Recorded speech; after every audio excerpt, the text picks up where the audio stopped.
we said whatever title anyone would like to use, we're happy with. If there's someone who wants to use Rebbitzin, she could use Rebbitzin. If there's someone that doesn't want any title, no title. If there's someone who wants to use Rabbah, she can use Rabbah. Maza Mishaned. What matters is the knowledge. What matters is if people accept her. What matters is that she's serious and in-depth and learning. And, I think it's also that people come to her and trust her, and she's a known name. We weren't really into the titles. I'm Scott Kahn, and this is the Orthodox Conundrum.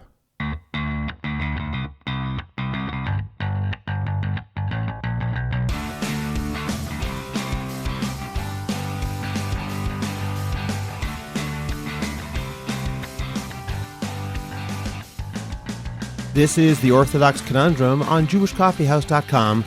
I'm Scott Kahn. We're approaching the holiday of Shavuot when we celebrate and commemorate the giving of the Torah at Mount Sinai. The Great Epiphany took place to the entire people of Israel without exception. In fact, this mass revelation is the source of our belief in the reliability of Moshe Rabbeinu. In the words of the Rambam in the 8th chapter of Hilchot Yesodei HaTorah, Israel did not believe in Moshe, our teacher, because of the signs that he did. As someone who believes because of signs can never be fully sure, as it's possible that the sign was done through illusions or magic. So for what reason did they believe in him? When they stood at Mount Sinai, where our own eyes saw and our own ears heard the fire and thunder and flames. And he approached the fog, and the voice spoke to him, and we heard it say, Moshe, Moshe, go tell the people the following. Similarly, the Torah writes, face to face God spoke with you. And it also says, God established this covenant not with your fathers, but rather with us, we who are here today, all living. The Rambam is telling us that our belief in Torah and in Moshe is predicated upon the fact that all of us were present at Sinai and heard God talking to Moshe. And we have a long-standing tradition as well that God did not stop speaking once Har Sinai was over. In fact, he never stopped speaking at Sinai. What made the revelation 3,300 years ago unique was not that God was talking, but that the entire nation was listening. But anyone who wants to access that divine voice, we are told, can do so at any time through the study of Torah. For many years, for various reasons, that divine voice was largely accessible only to men. Women and girls learned what they needed to know in order to build a Jewish home, but textual learning largely remained outside of their purview. Over the past century, that has thankfully changed, and Torah has once again become the possession of both men and women.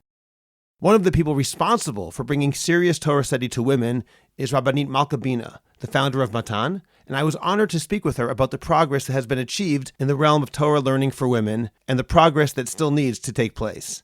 We talked about whether there should be any restrictions on anyone when it comes to what Torah topics to learn, whether titles matter and if it's appropriate for women to assume the title of rabbi, how she approaches difficult texts, what progress outside of the Beit Midrash is still necessary for Orthodox women, if people should push for greater women's Torah learning outside of the modern Orthodox or Dati Leumi communities, and more. We'll get to that interview in a moment. First, one of the main topics that I've addressed on this podcast over the past 8 months has been the future of religious Zionism, both in Israel and in the diaspora. There are numerous visions of what religious Zionism should be, and understanding the possibilities should be at the very top of the agenda in both the national religious and modern Orthodox worlds. For that reason, I'm excited to invite you to join me this Sunday, June 16th at 4 p.m. in Manhattan for a conversation about the future of religious Zionism. RSVP by writing to aliza@jewishcoffeehouse.com for the location address and additional details. Remember to subscribe to the Orthodox Conundrum podcast wherever you get your podcasts, and please rate it and write a review.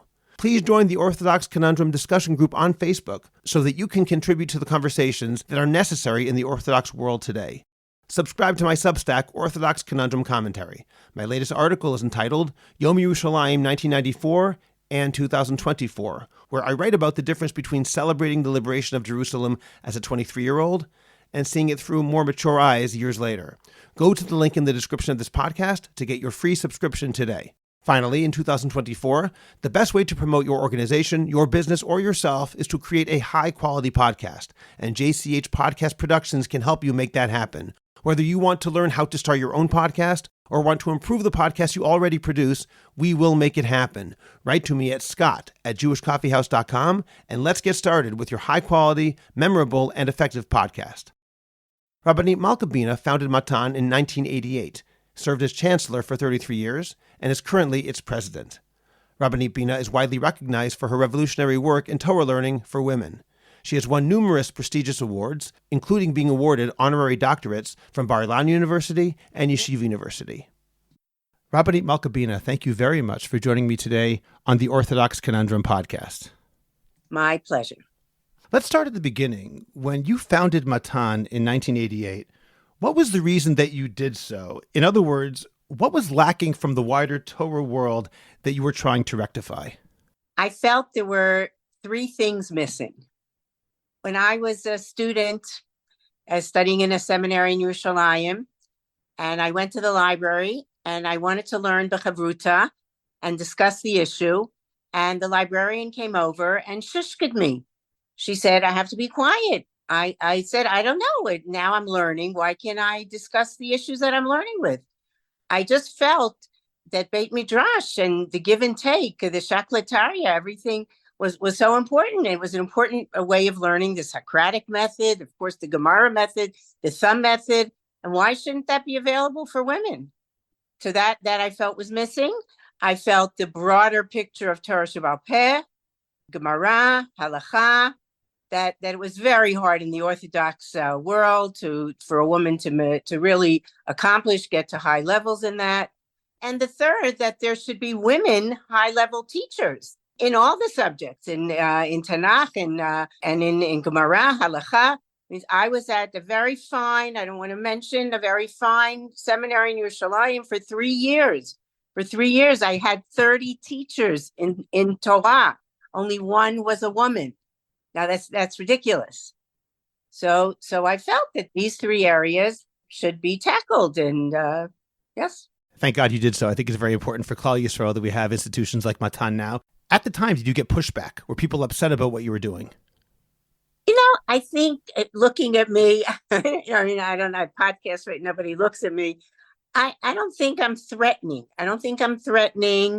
I didn't do recruiting in Mea Sharim. I tried to be smart about it. I didn't flaunt it. I said that it's important. Of course, I had backing from, everyone knew Rav Soloveitchik, Rav Lichtenstein, but also my husband and I went to Rav Shlomo Zalman Auerbach. So I think I went about it in a proper way. I took it with great seriousness. I studied the topic well as to why women, why it's an option, why it's allowed, why certain areas it's even obligatory for women to learn more and know more. Okay. Just one more question about Matan specifically. Are there things that Matan does now that you would not have done at the beginning? Has it changed, in other words, over the years? Well, first of all, the women's level has risen and risen. I say, and it's with all honesty, when we founded Matan 36 years ago, I never dreamed that women would get to the level that they'd be able to write Piskei Halacha. I just didn't think all those years of learning that they'd be able to devote themselves to it with the full concentration, with the energies, other long essays in Torah Sheba'al Peh, and being Ramiot. I think we invented the term because there was a Ram, and now you can have a Ramit, who has enough knowledge in Gemara to give a high-level shiur. Some of the women are giving the equivalent of a Shana Gimel Dalet, Hesder shiur, it's a post-high school, and excellent shiurim. But, I hope, this is what I hope for. I didn't, and I said we have to start somewhere. I didn't think, the beginning, of course, in Gemara, we had women teaching in Tanakh. We didn't have any women teaching Gemara because they weren't there. So, we put a lot of effort into the Gemara, and then later, I said you have to start with the Gemara. Halacha would be second tier. It's just, we've done it step by step, line by line. Are there any areas of Torah, Rabbanit Bina, that you think should be off limits either to women or I can say even to anybody? For example, there's a longstanding tradition, however valid it is, that men don't learn Kabbalah, mysticism until they reach the age of 40, they say, or various other rules about who learns what. Do you think that there should be any such rules, any such restrictions on anyone, and in particular on women? I think women with the proper frame of mind, learning from a guide, a proper teacher, Rebbe, whether it's a woman or man. I don't see that there's a problem. I think it's he's written it in his book, Rav David Auerbach, if it's L'Shem Shamayim.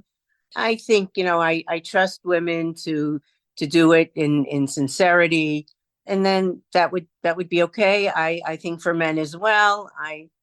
Again, some men, if you're not that type to learn Kabbalah, you shouldn't have to be forced to do it. But those who can do it and who do it properly, you don't don't do it instant. It's a process. You have to see if you're good. You have to test yourself. But I think it could go. I think all areas could be open, but done properly. Okay, then let's talk about Torah Sheba'al Peh in general and Talmud in particular, because the Mishnah in Masachet Sota Daf Kaf Amud Aleph, page 28, presents an argument, a well-known argument between Ben Azai and Rabbi Eliezer about whether a person should or can teach his daughter Torah. So while Ben Azai requires it, Rabbi Eliezer says that anyone who teaches his daughter Torah, it's the same thing as teaching her tiflut, which is translated either as obscenity or trivialities, something in those areas. Now, in practice, many people now say we paskin like Ben Azai, that we now say women can learn Torah Sheba'al Peh. Obviously, Rav Soloveitchik famously, I went to Maimonides. My class was a co-ed class with boys and girls learning the exact same curriculum of Talmud, and Rav Soloveitchik set that up. Whether he set it up co-ed as something he wanted or something he had to do is a different question, but women or girls learning Talmud was clearly something that he advocated and demanded. On the other hand, classically for many years, Rabbi Eliezer, who said one should not teach his daughter Talmud or Torah in general, was accepted by most people, I think, in the Jewish world as the normative halacha. As I said, Rav Soloveitchik and Beis Yaakov itself was largely an innovation, a chidush. So my question is, why do you think that ban was in place back in the day historically, and why do you think it no longer applies? Well, I think there's a third opinion. I didn't check it out right now, but it's the one of the midrashei halacha, v'shinantam levanecha. Levanecha, it's an obligation. V'lo livnotecha, there's no obligation to teach it to daughters, but it's optional. That's that in between Ben Azai and Rabbi Eliezer. And I think that's the mainstream of the halacha all the years. Rabbi Eliezer felt whether it was the lack of other education, the lack of women being able to most women, the Rambam says, rov nashim, are not able to study it in the proper way. That's why I said if the person's studying it properly, you don't go into a Kabbalah class for 10 minutes and you play a little song, what I'm saying? If you do it seriously, also Gemara, and that women were not attuned to being trained and disciplined in that discipline of study, and therefore it wouldn't come out in the right way. Rov nashim. He even there says rov nashim, that making exceptions, because I think making exceptions because the mainstream halacha was really optional. The mainstream halacha was optional. Rabbi Eliezer pulled it to the negative, and Ben Azai opened it up that the woman should know that the life-giving element comes from Torah. If whatever happens and she's saved, the sota, anyway. Then does that mean that you're saying that you feel that, and perhaps I'm misunderstanding, that historical conditions in the past made the normative halacha or the normative practice that people were generally not teaching girls or women Torah, that was defensible in the past? In other words, the question is, was it a mistake over the past 2,000 years that we weren't doing it, and now we finally rectified it? Or, no, that was then, and that was appropriate then because, as you put it, quoting the Rambam, rov nashim, most women, as he puts it, didn't have the educational background to understand it, and then it was correct not to teach them, and today things have changed. Is that true, that maybe we could defend the halacha as it was practiced for hundreds of years? Again, correct or not, that's what it was. That's what it was. That's what it was in the Shulchan Aruch, in the Rambam. I'm not going to say it's not correct. How could I say it was not correct? It was a reality. And then the Chafetz Chaim, Rav Shimshon Raphael Hirsch before him, and the other Sfaradi Rabbanim realized that we could lose Torah this way. The assimilation and women just not knowing it and not wanting to build families of Torah. Now, things that many years were off limits for women, now women should learn them because we need them as part of the to be strong in Jewish values through Torah learning. And that's a very fair way of putting that. I want to ask you about advanced learning for women. You mentioned before that now, unlike in the early days of Matan, there can be women teachers. They could be teaching high-level Gemara Shiurim at the level of a Shana Gimel or a Shana Daled Shiur in a Hesder Yeshiva, for example. It seems to me, and perhaps, Rabbi, you can tell me that I actually am wrong, but I sometimes wonder if women who want to, so to speak, go to Kollel, want to have advanced learning and learn for not 5 years, but 10, 20, 30 years, who want to really spend their days simply learning Torah, there are not that many options for them to advance to the same degree that men can advance. In other words, right now, in terms of Gedolei Torah, perhaps there are some, but largely we think of Gedolei Torah as rabbis as opposed to rabbaniyot, as women. And while there may be exceptions, the biggest Gedolim we think of as men. Do you think that has changed, or am I incorrect in saying that?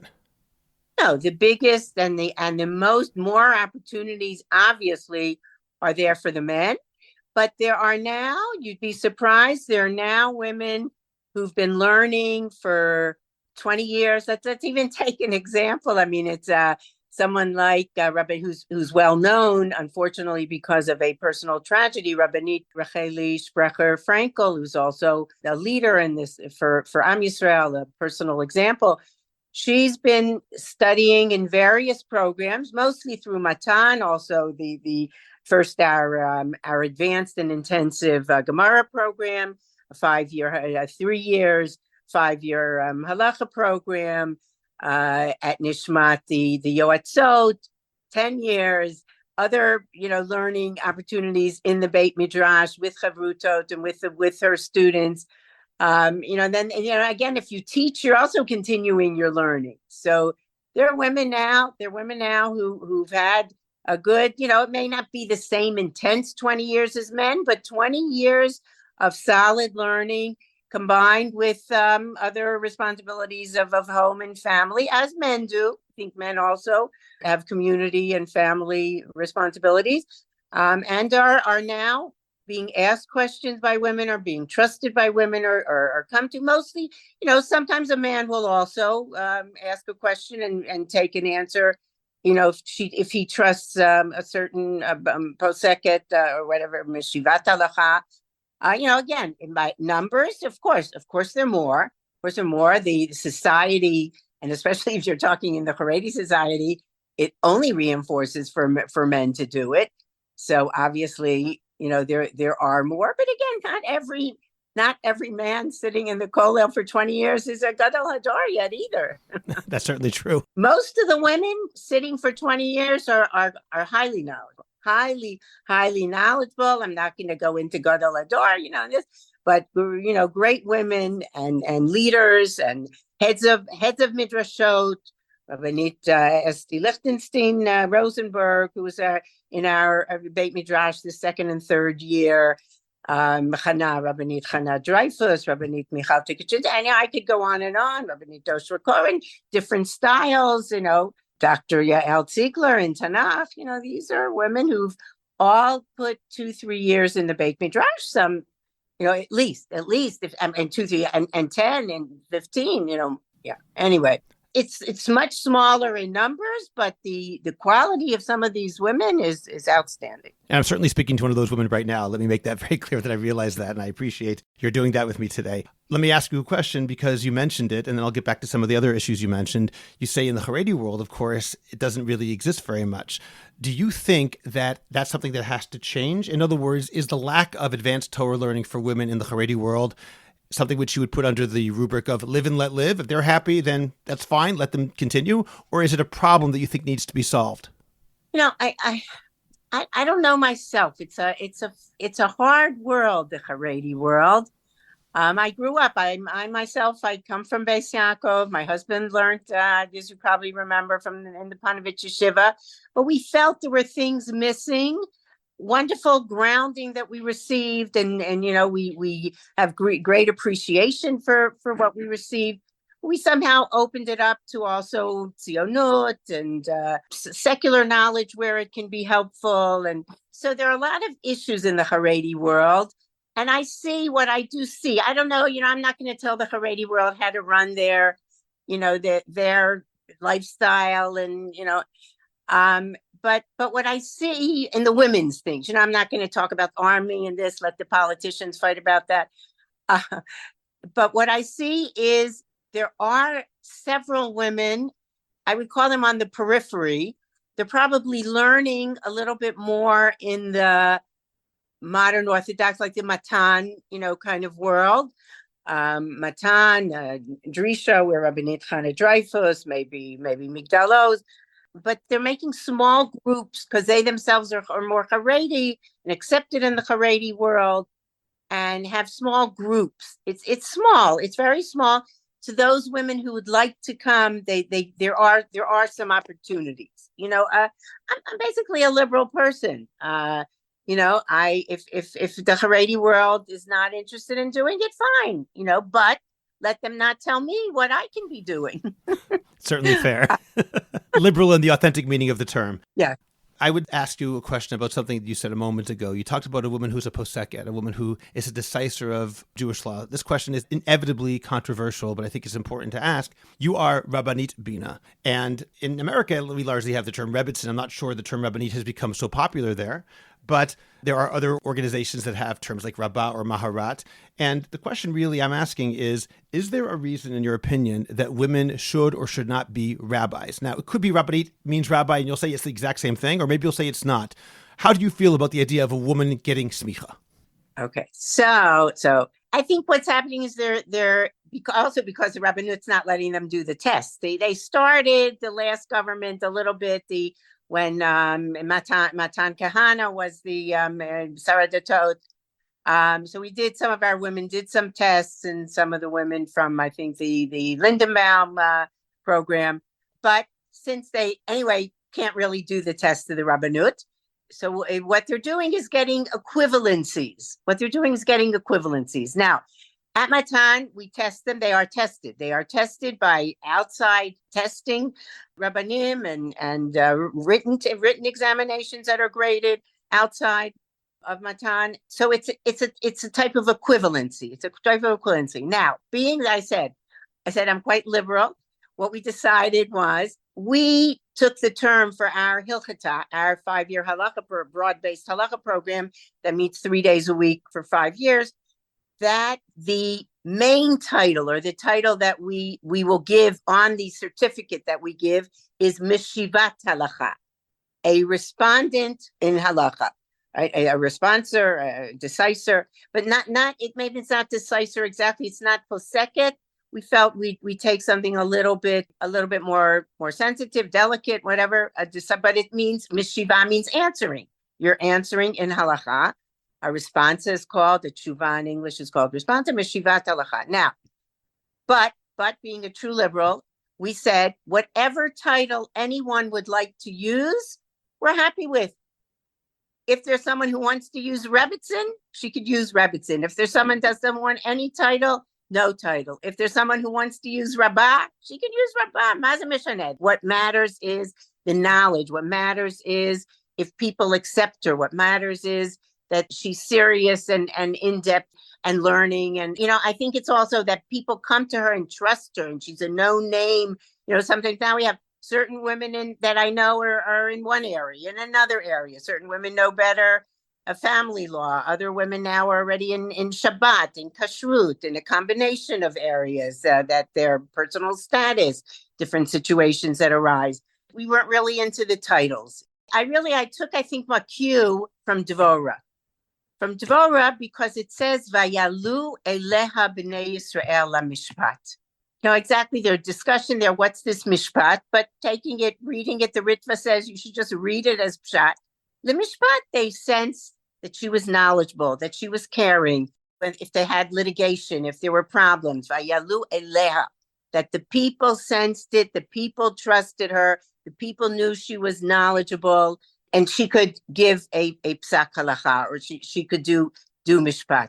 And I think that also that the person has to be serious, the man or woman has to be serious about what they're doing, and then they develop a reputation. Now it comes, it takes time, but yes, I think whatever we said, we're not gonna make a whole big issue with the title. We're going to work on the knowledge. We're going to work on building the women's self-confidence.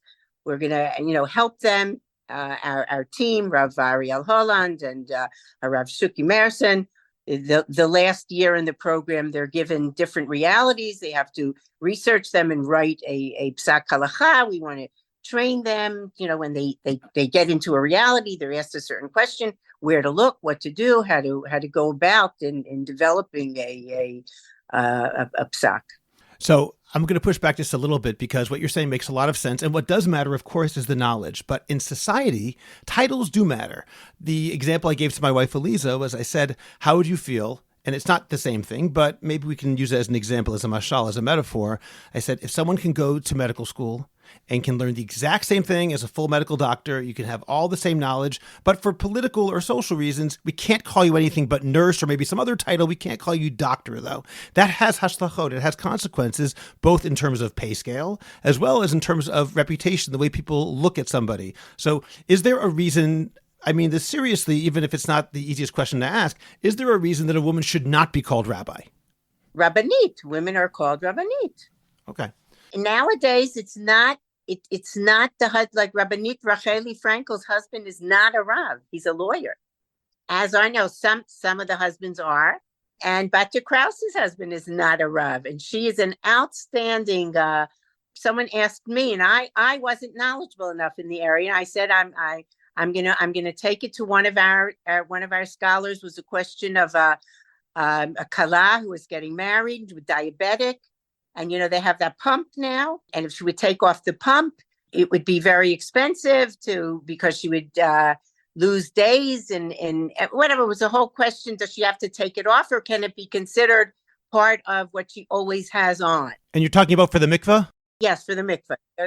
And I brought it to Batya, who I knew would know about it and would research it fully. And we calmed the kala down and, whatever, told her what would be the possible solutions halachically. So, and I think she went to her rabbi, who said, look it up online or something. It wasn't fair to her. And here she is getting married, not worried about every time she'll have to take off the pump and this and that, and how will it go? And now the women are knowledgeable and are able to answer, and not only in that area, not also in broader areas. Very fair. Let me ask one more question on that same topic. When we talk about psak, you mentioned before that the graduates of this program in Matan are called Mishivat Halacha, someone who can respond. And you said not really decisor, which is really what we would call a posek. That's somebody who makes a determination of halacha to be mechadesh in halacha in a new kind of way. So do you think that women have any problem being post-goat? Should they have the knowledge? But first of all, also men, they're called Rav, and women are called Rabbanit. Men are called Rav, women are called Rabbanit. We just, as you get smicha, yore.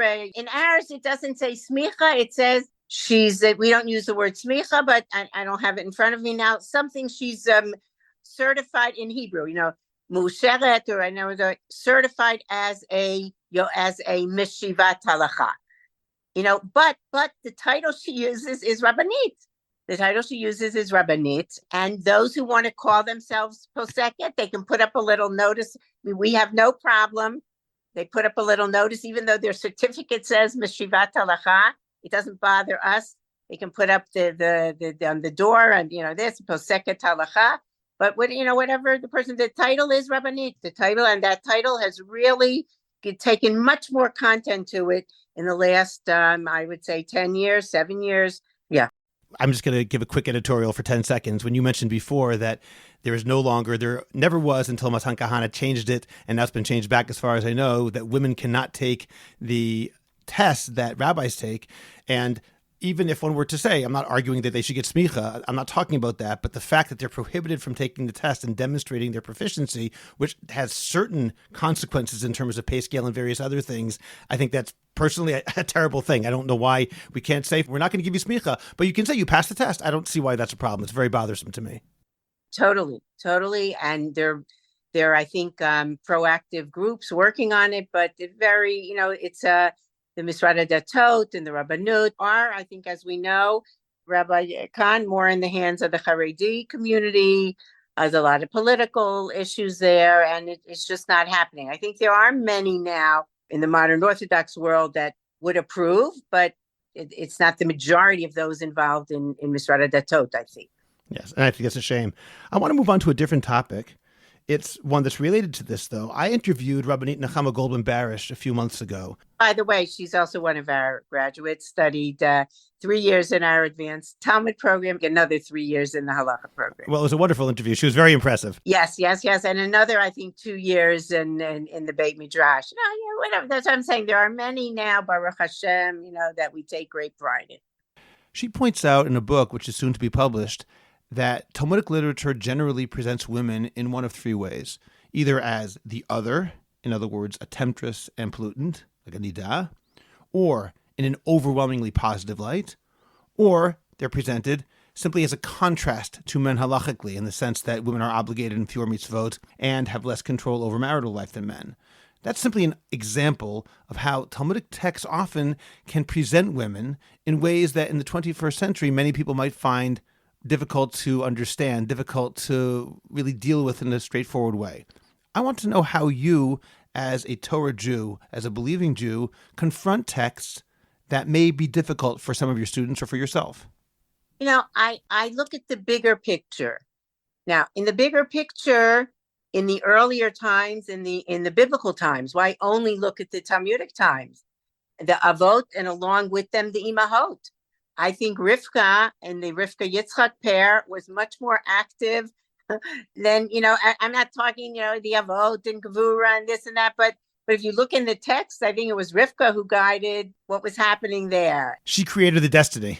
Yeah, and she really was much more like Avraham than Yitzchak. Yitzchak was a different tipus, whatever, though it doesn't matter. There's a whole thing there.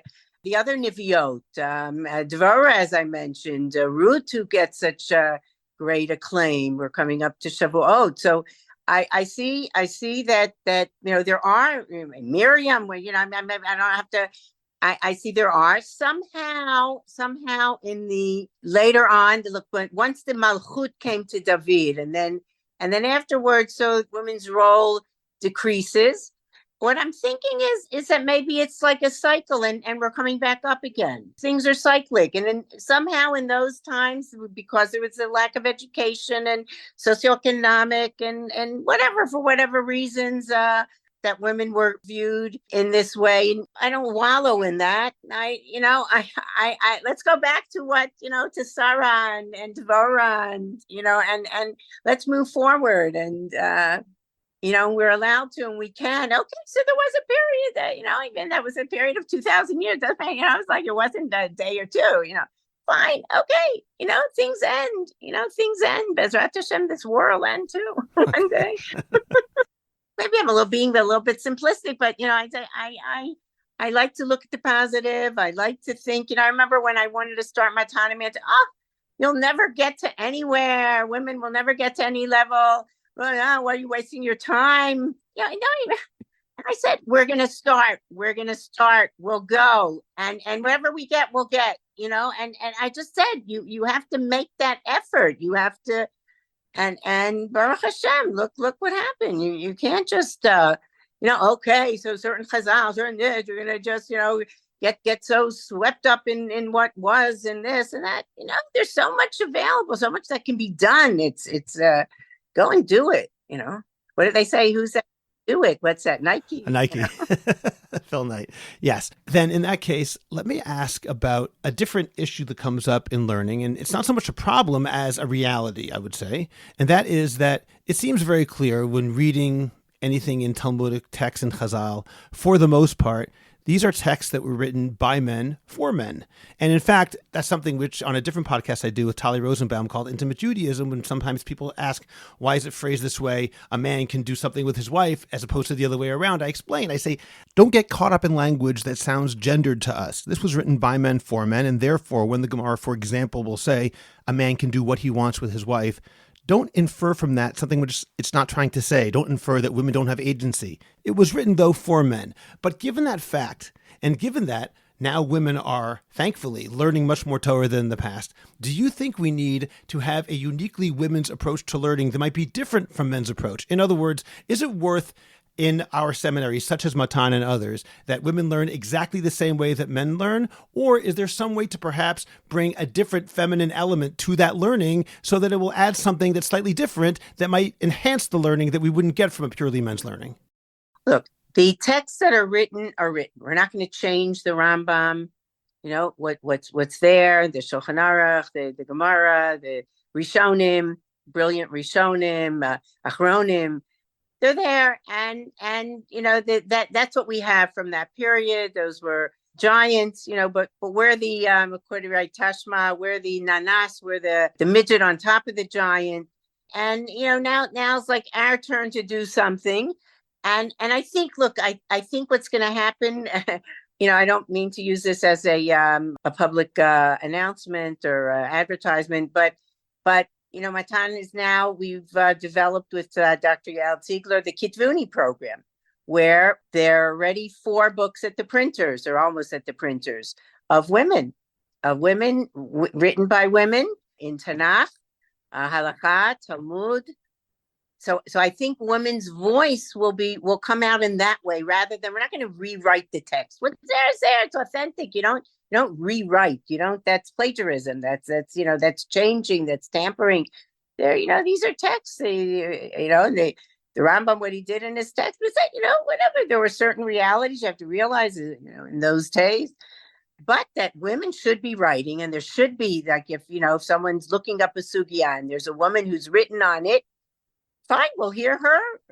We'll hear her. Now, sometimes her understanding will be more like a man's understanding. Sometimes it'll be different. I don't, and also, even all men, you have the Brisker Shita, you have the Hasidic Shita, you have this. It's not all one.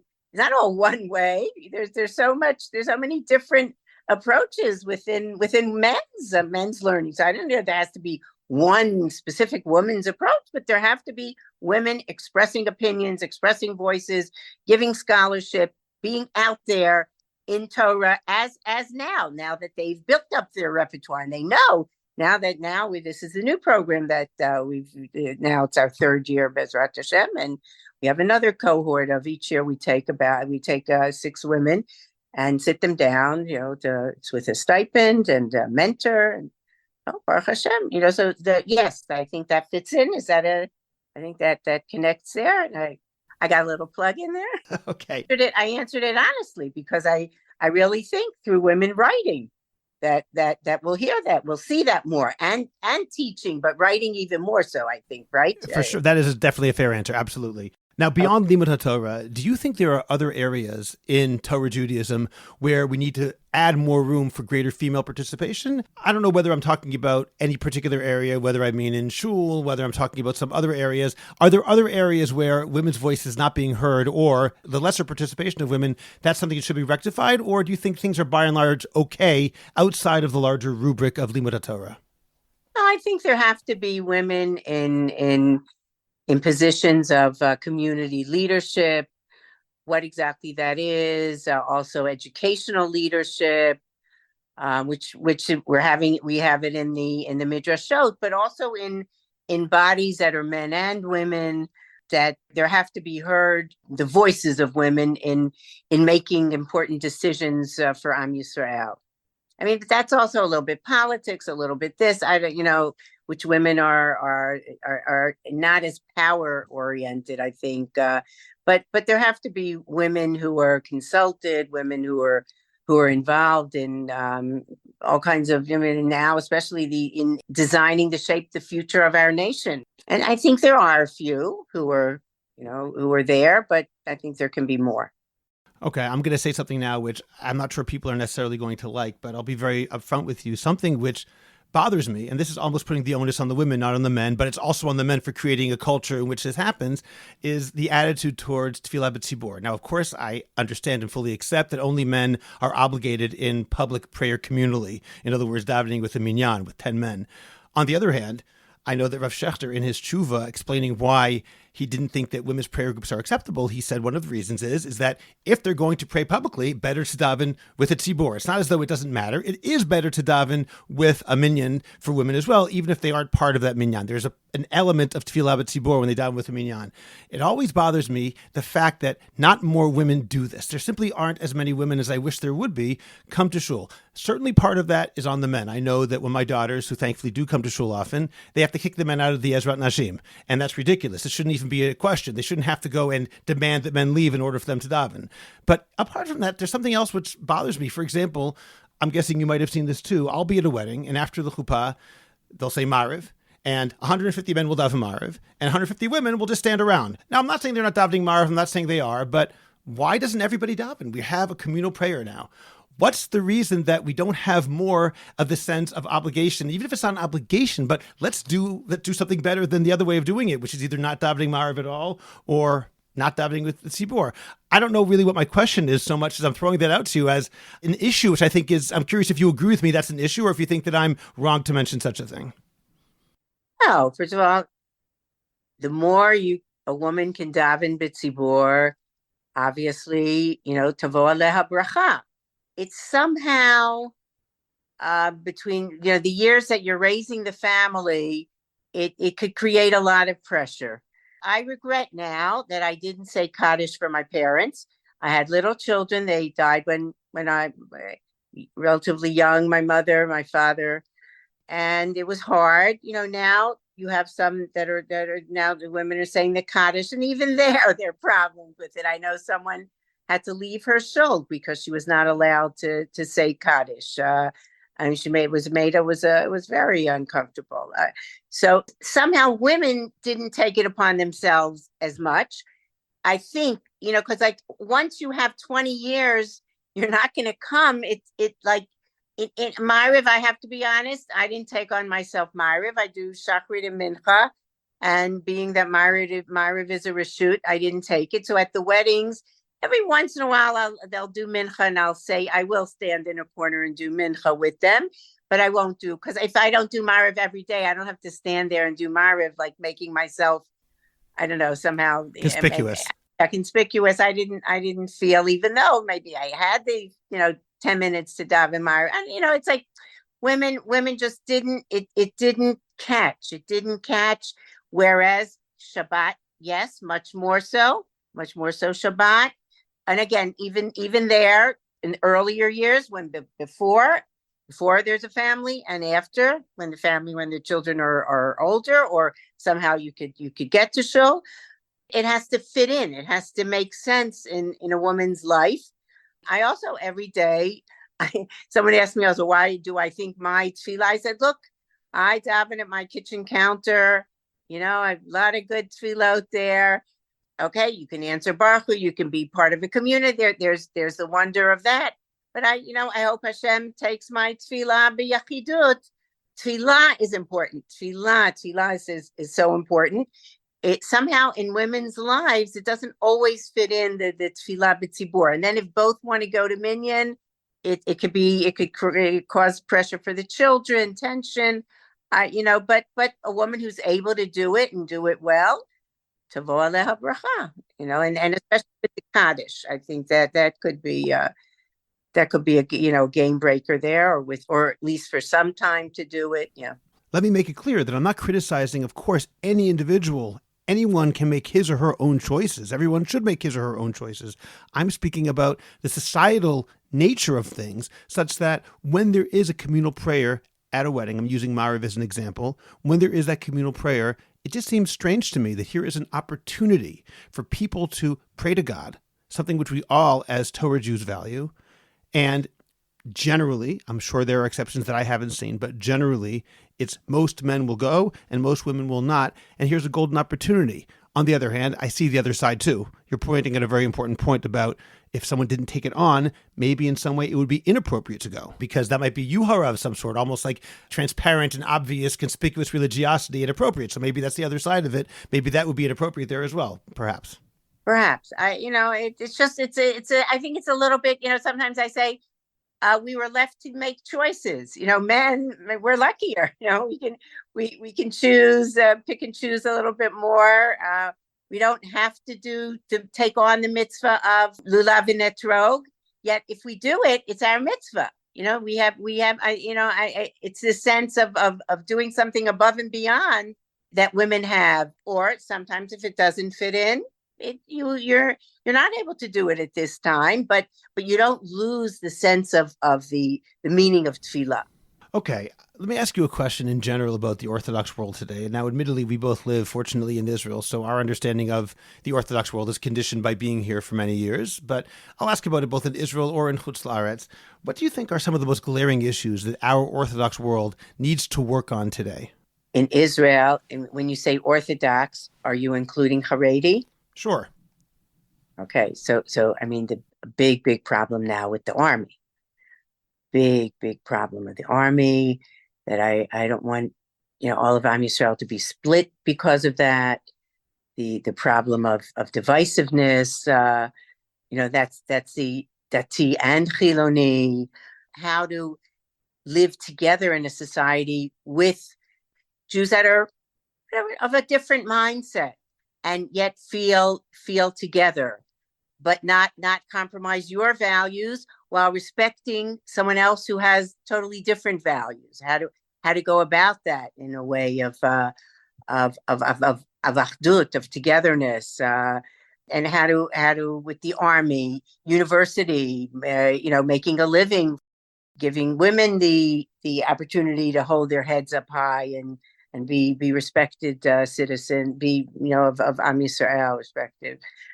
They're just general issues, family, like how to balance family together with learning, with career. For women have a lot to juggle. Rabbi Bina, let me conclude, because we're coming up soon to the holiday of Shavuot, Zman Matan Toratenu, the time that we receive the Torah. So going back to what we started with in terms of women's Torah learning, what still needs to be done in the realm of women's Torah learning that has not yet been achieved? And I don't mean specifically in Matan or anywhere else, but in Am Yisrael. What still needs to be done that we have to work on that we haven't done so far? I think to make it more accepted, to make larger numbers. Even, now I see even women are losing a little bit of that momentum, a little bit of that eagerness, that drive, to encourage women more, that society has to encourage, as they encourage men to want women to learn year 2, 3, that realizing that this is what gives foundational value to their homes, to their lives. I'd like to broaden it. A lot of things are done. Also to be the acceptance by all, even within modern Orthodox. Even within modern Orthodox, there's a certain segment, the Merkaz, that would look at Matan as too much, as too much. And even if, you can't measure a person's religiosity, but it's not so much coming from the religious as a conservative. What are they, doing all this? It's not accepted. It's not the right thing to do, even though they're not, Tehillim zuggers themselves. But that society should encourage women to do more and to give, then there's I don't go into the money. I mean, money's a whole other issue.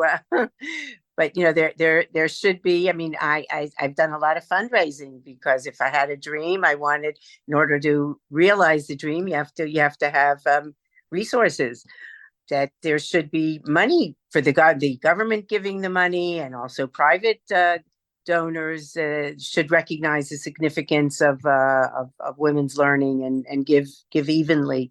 And the Torah we should be able to continue the Hadil Torah or the Hadira.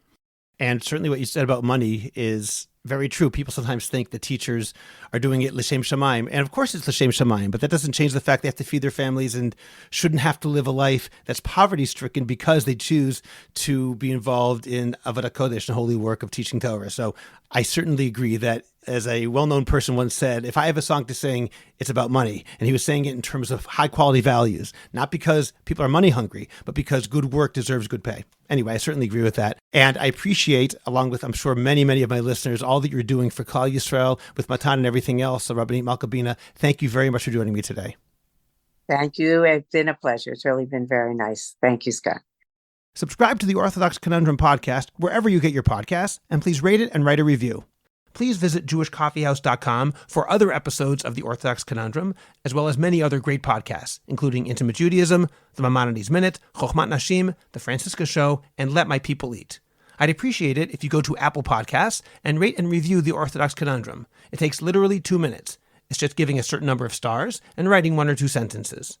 Please like the Orthodox Conundrum podcast on Facebook and join our growing Facebook group, the Orthodox Conundrum Discussion Group, where you can feel free to discuss issues in Orthodoxy in an honest and friendly environment.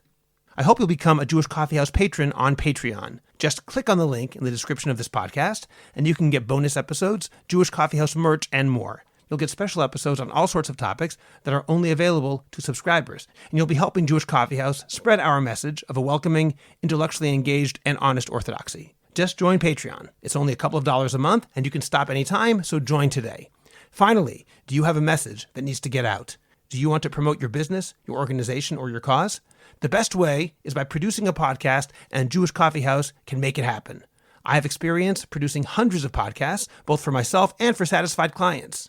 Whether you want to learn everything you need in one day, or relax and record and let me do the heavy lifting, Jewish Coffee House Productions will work with you to make it happen and make it even better than you imagined. Let me help you today. Write to me at scott@jewishcoffeehouse.com or go to jewishcoffeehouse.com, click on Productions, and sign up for a free consultation.